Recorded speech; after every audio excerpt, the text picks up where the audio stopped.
and welcome. You're watching Republic as we are closely monitoring the movement of the cyclone Amphan as well. Joining us live is the NDRF DG, Mr. S.N. Pradhan. Good afternoon to you, sir. You've been talking about the cyclone as this is a kind of a double tragedy that right now the country seems to be facing rather than a challenge, if you want to say it like that, when it comes to the coronavirus and also the cyclone. This is something that has been witnessed in the Bay of Bengal in a matter of about 2 decades. Can you tell us about the NDRF's preparedness in this cyclone? Well, the NDRF preparedness stems from the good fact that we have a battalion each in both the states which are getting impacted. Odisha has a battalion in Mundli near Cuttack, and Bengal has a battalion near Calcutta in Kalyani. So we have the institutional backup, so to say. Right now, 20 teams are deployed on ground in Odisha.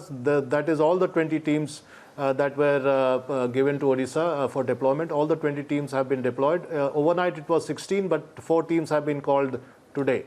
So that is all the 20 teams in Odisha. And in Bengal, 19 teams are deployed on ground and 2 teams are on standby. So that makes it 41 NDRF teams deployed for both the states.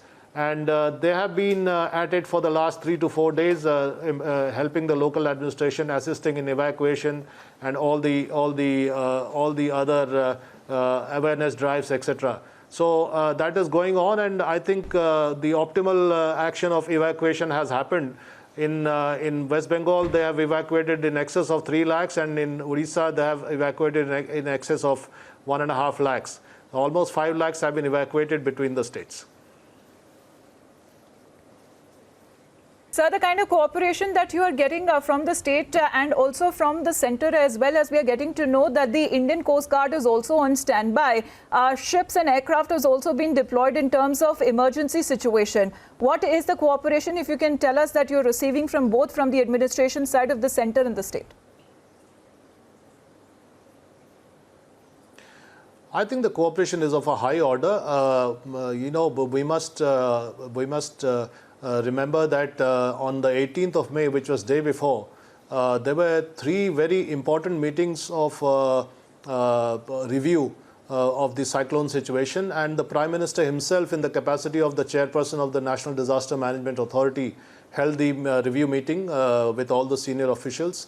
And it was also supported by a meeting by the Honorable Home Minister in the morning, and also a National Crisis Management Committee meeting by the Honorable Cabinet Secretary. So you can see the utmost importance that was attached to this phenomenon, which is a super cyclone, only the second one in the Bay of Bengal in independent India's history.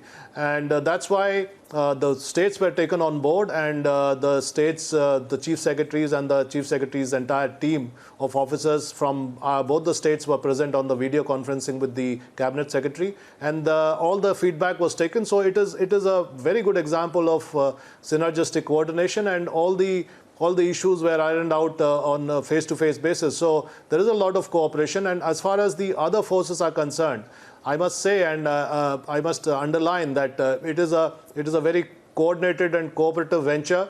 It is not as if the NDRF going it all alone or the SDRF going it all alone. NDRF, SDRF, the state police are all involved, and the Air Force, Navy, Army, Coast Guard are also involved, and they are on standby. The IDS is very much a part of the scheme of things. And I must also inform that the 24 teams that have been kept on standby, 4 each and 6 battalions of NDRF across India, they are supposed to be flown in at short notice by none other than the Indian Air Force.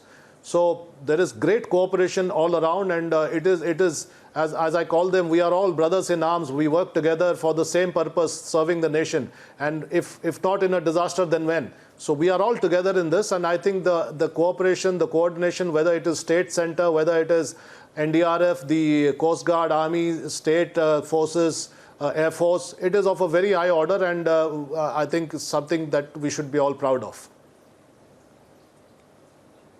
So the aim will be of a 0 casualty figure when it comes to our forces and the administration as well, because Amphan will be an extremely severe cyclonic storm when it makes landfall today, and it's hit its potential that remains strong.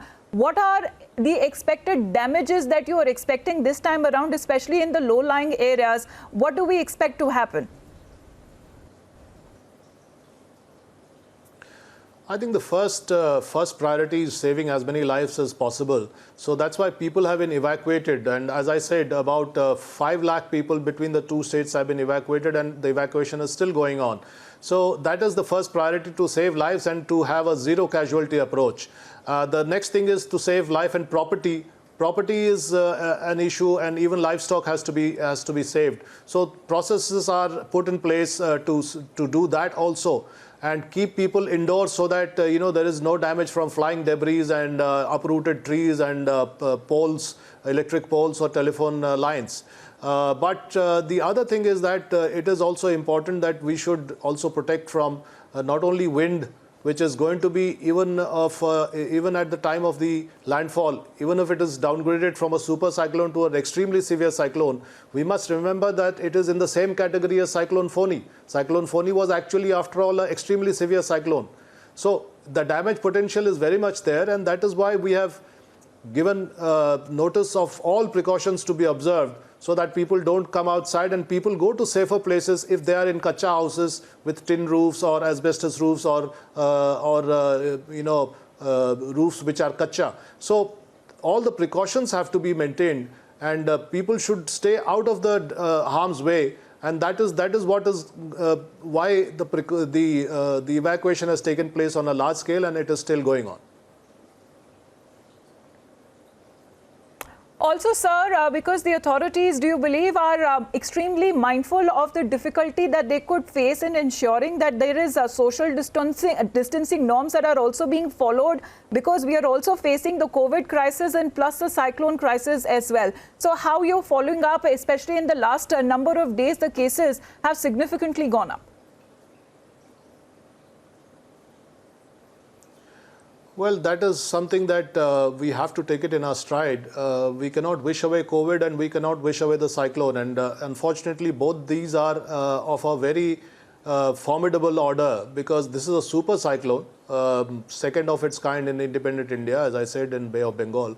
And this is a super biological or epidemiological disaster. So we are dealing with two super disasters, and we have to manage with both. And they are superimposed, so to say, over each other. So yes, it is cyclone in the time of COVID, and we have to deal with both. The norms of social distancing, all the precautions of COVID have to be maintained, and that is why the cyclone shelters have been configured accordingly. So where in earlier times, normal times, we could accommodate maybe 1,000 personnel, 1,000 people in a cyclone shelter. Now the states are accommodating probably 400 to 500, 50% of the capacity, because social distancing has to be maintained, sanitation has to be maintained, hygiene conditions have to be maintained. So it is good that in the time of COVID, the schools and colleges are also shut. So these buildings are available to be converted into cyclone shelters, and that is what the states are doing. Also, sir, you mentioned about Cyclone Foni. What are the challenges, rather, from the last incident that now we have learned as a lesson, so that we don't repeat those mistakes? And the coming 3 to 4 hours are extremely crucial. Can you tell us about the program till now that we'll be witnessing this evening when the cyclone makes its landfall?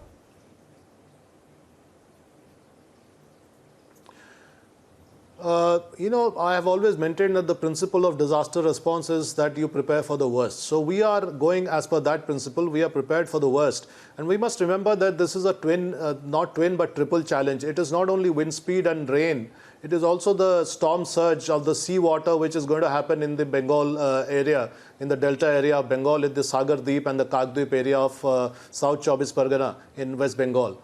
That is the danger, because those are highly populated areas, and if there is a storm surge as predicted by the IMD of 4 to 6 meters, then seawater could gush into residential areas or at least near them. So this is a danger which is real, and that is why, as we speak, people are being evacuated, fishermen colonies are being evacuated, and in Sagar Island and Kakdweep especially, the administration is laboring hard to take people to safer places. But as I said, the danger potential should not be underestimated. Even if it is a downgradation from super to extremely severe, The wind will be high and probably in the region of 150 or excess of that, and that could mean that uprooting of trees, uprooting of poles, electric poles and telephonic lines will be very much a reality. Coconut trees are quite populated there, so they'll all probably be also affected. So this is a dangerous time to stay outside, and just like in COVID, when people were advised to stay indoors, I think either people with weak infrastructure in the houses, weak rooftops in the houses, they should go to safer cyclone shelters, Pakka houses, and those who are in Pakka houses should not venture out. That is the absolute necessity, because there will be flying debris as predicted by the IMD. So all precautions have to be taken. Absolutely, sir, because the work of the NDRF will just not end right after the landfall. The cyclone Amphan will make the work will continue in its aftermath as well, which is very likely to move now northeastwards and will weaken gradually. But we are looking at the cyclone to maintain its intensity till the 21st May morning. Thereafter will weaken into a deep depression over Bangladesh. Thank you very much, sir. Thank you for taking your time out. This is the NDRF DG, Mr. S.N. Pradhan, keeping us updated on the situation as they are closely monitoring the coming few hours being extremely crucial when the cyclone makes its landfall. Thank you very much, sir, for joining it.